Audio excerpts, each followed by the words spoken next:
બજાર પોલીસ સ્ટેશનની અંદર કંટ્રોલનો કોલ મળેલો પીસીઆરને એક બાળકીએ સુસાઇડ કરેલ છે।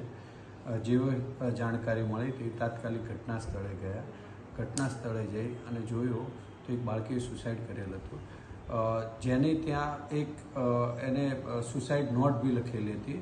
જે સુસાઇડ નોટની અંદર એવું લખ્યું હતું કે મમ્મી માફ કરજો, મારો મોબાઈલ ભૂલથી પાણીની ડોલમાં પડી ગયો છે, મને માફ કરજો, એ રીતેની એક સુસાઇડ નોટ મળી આવેલ હતી।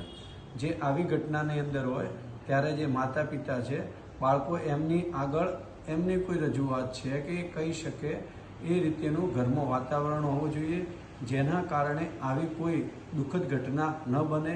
માતા પિતા વચ્ચેનું અને બાળકો વચ્ચેનું અંતર એવું ન હોવું જોઈએ કે જેના કારણે એ ગમે તે ઘટના બની ગઈ હોય ને કહી ન શકે અને આવું પગલું ભરે। એના માટે ઘરની અંદર બી એવો સુમેળભર્યું વાતાવરણ હોવું જોઈએ અને બાળકોને પણ એ રીતેનું ઘડતર કરવું જોઈએ કે જેના કારણે પોતાનો આત્મવિશ્વાસ વધે અને આવું કોઈ પગલું ન ભરે, એના માટે માનસિક રીતે બી એટલા બધા મજબૂત થાય।